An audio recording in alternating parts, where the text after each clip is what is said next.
प्यारे बच्चों, सुप्रभात। आज हम ललद्योत जी को पढ़ेंगे।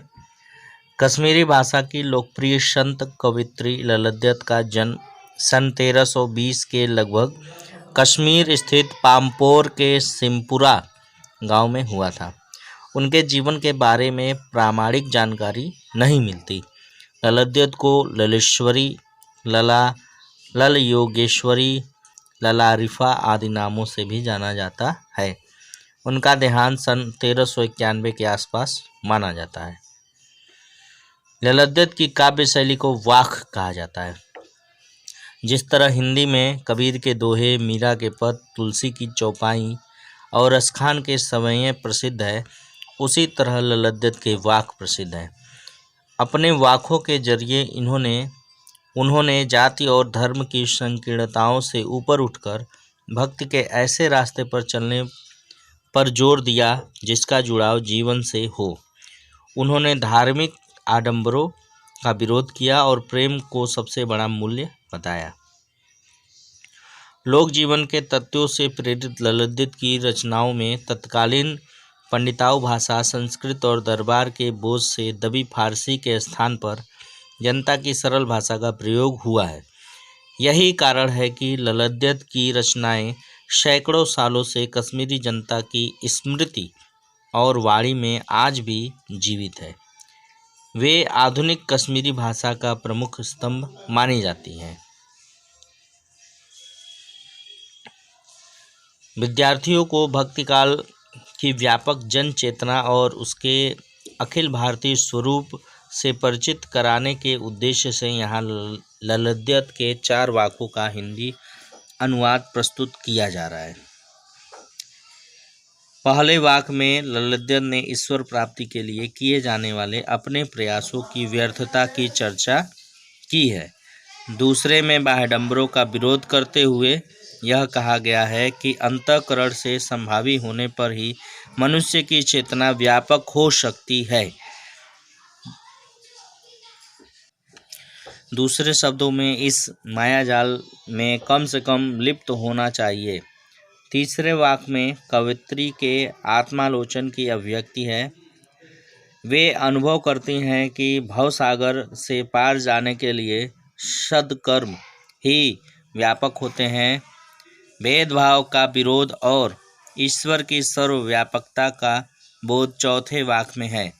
ललद्योत ने आत्मज्ञान को ही सच्चा ज्ञान माना है। प्रस्तुत वाकों का अनुवाद मीराकांत ने किया है। आज हम वाक, जो कि ललद्योत की रचना है, इसके बारे में अध्ययन करेंगे। और पहला वाक है, रस्सी कच्चे धागे की खींच रही मैं नाव, जाने कब सुन मेरी पुकार, करे देव भवसागर पार। पानी टपके कच्चे सकोरे, व्यर्थ प्रयास हो रहे मेरे, जी में उठती रह हूक, घर जाने की चाह है घेरे। यहाँ रस्सी कच्चे धागे की खींच रही मैं नाव।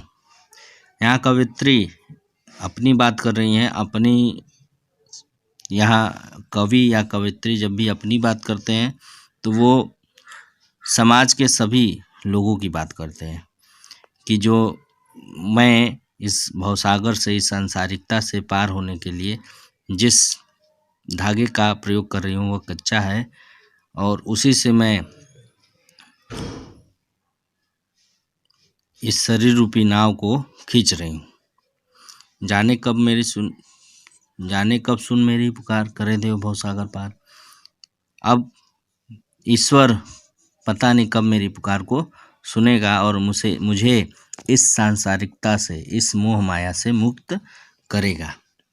पानी टपके कच्चे सकोरे, व्यर्थ प्रयास हो रहे मेरे।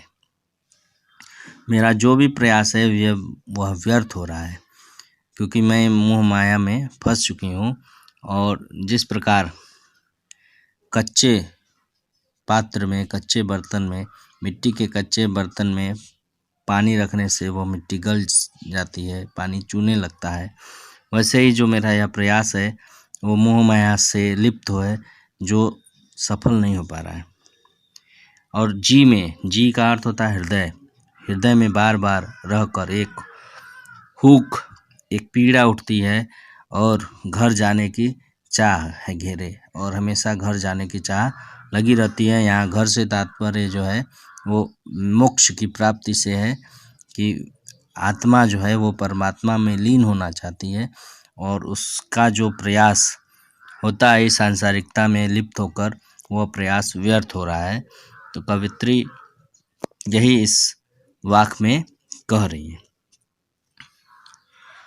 दूसरा है, खा खा कर कुछ पाएगा नहीं, न खाकर बनेगा अहंकारी।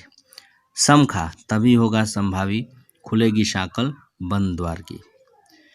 तो यहाँ जैसे साकल होता है, साकल पुराने समय में जो दरवाजे होते थे उसमें एक कुंडी लगती थी, उसी कुंडी को साकल कहा जाता है। तो खा खा कर कुछ पाएगा नहीं मतलब कि अपनी इच्छाओं की पूर्ति करते रहने से जीवन भर व्यक्ति जब एक इच्छा को पूरी करता है तो दूसरी इच्छा उसके सामने खड़ी हो जाती है कि अब इसको भी पूरा कर लें। तो इच्छाओं की पूरी करते करते, इच्छाओं को पूरा करते करते उसका जीवन समाप्त हो जाता है, लेकिन उसको कभी संतुष्टि प्राप्त नहीं होती। तो खा खा कर कुछ पाएगा नहीं, यानी जितनी भी इच्छा की पूर्ति करेगा लेकिन इच्छाओं की संतुष्टि होने वाली नहीं है। और न खाकर बनेगा अहंकारी, और यदि इच्छाओं को एकदम यानी नियंत्रित कर ले, अपने इंद्रियों को अपने वश में करके पूरी तरह नियंत्रित कर लेगा, तब क्या होगा, तब उसमें अहंकार हो जाएगा कि मुझसे बड़ा कौन है, मैंने अपने इच्छाओं पर विजय प्राप्त कर ली है। कवित्री कह रही है सम खा, यानी समान भावना होनी चाहिए तभी होगा संभावी, यानी जिन इच्छाओं की पूर्ति करनी है उसकी पूर्ति करो, और जिन इच्छाओं को दबाना हो उन्हें दबा लो। जब यह समान भाव होगा तभी चेतना जागेगी और आप ईश्वर तक पहुंचने का मार्ग ढूंढ पाओगे, या ईश्वर तक पहुंचने का मार्ग आपके लिए खुल जाएगा। वो दरवाजे जो हैं वो खुल जाएंगे, सिटकिनी खुल जाएगी और आप ईश्वर तक पहुंच पाओगे जब आपके अंदर संभाव की स्थिति होगी। तीसरे वाक्य में थोड़ा सुषुम सेतु के बारे में आपको समझना पड़ेगा। आई सीधी राह से गई न सीधी राह, सुषुम सेतु पर खड़ी थी बीत गया दिन आह, जेब टटोली कौड़ी न पाई, माझी को दूं क्या उतराई।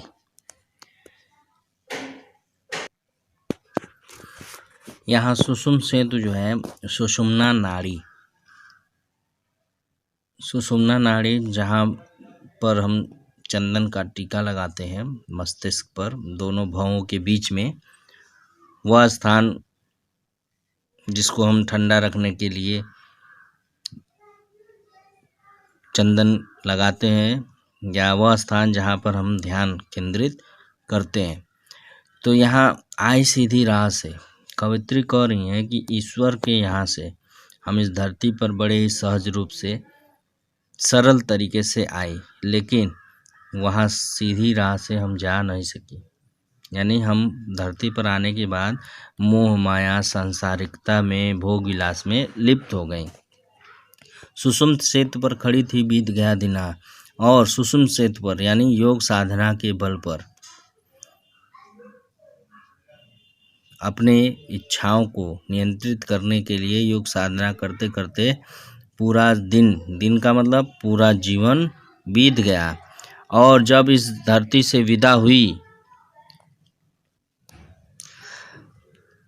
जेब टटोली कौड़ी न पाई।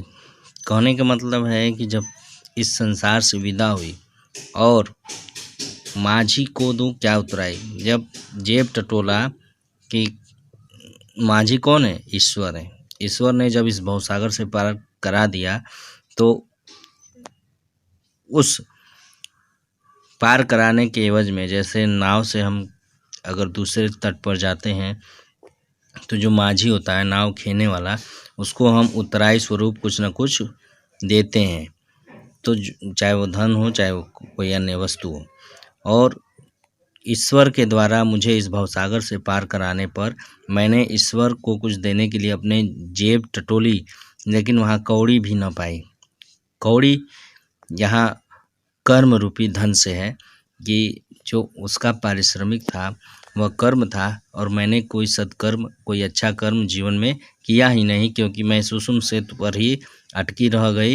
यानी अपने मन को एकाग्रचित करने में ही पूरा जीवन योग साधना में समाप्त कर दिया। मैंने कोई सत्कर्म रूपी कार्य नहीं किया। अतः जब उत्तरायी स्वरूप मैंने कोई पारिश्रमिक के लिए जेब अपनी टटोली तो वहाँ कोई भी मुझे सत्कर्म रूपी धन या सत्कर्म रूपी पूंजी प्राप्त नहीं हुई, तो मैं माझी को क्या उतराई दूँ। चौथे वाक्य में, थल थल में बसता है शिव ही, भेद न कर क्या हिंदू मुसलमान, ज्ञानी है तो स्वयं को जान, वही है साहिब से पहचान। यहाँ परस्पर एकता की भावना के बारे में चर्चा कर रही हैं। कहती हैं थल थल में यानी हर एक कण में, हर एक जगह शिव ही है, यानी ईश्वर ही बसता है। इसलिए तुम कोई भेद न करो कि कौन हिंदू है और कौन मुसलमान। ज्ञानी है तो स्वयं को जान। अगर वास्तव में जानकार है, ज्ञानी है, विद्वान है तो अपने को जानो, और जब तुम अपने को जान लोगे तो अपने को जानने का मतलब है कि साहिब से पहचान, यानी ईश्वर से तुम स्वयं ही पहचान कर लोगे। ईश्वर को तुम स्वयं ही जान लोगे, फिर हिंदू और मुसलमान के भेद में पड़ोगे नहीं। यहाँ ललद्यद इस वाक्य के माध्यम से हिंदू और मुसलमान के बीच एकता की भावना को पैदा कर रही हैं, एकता की भावना को बनाने की कोशिश कर रही हैं। अब यह वाक्य समाप्त हुआ। अब आगे अभ्यास प्रश्न आपको प्राप्त हो जाएगा। कोई समस्या है तो आप पूछ सकते हैं। धन्यवाद।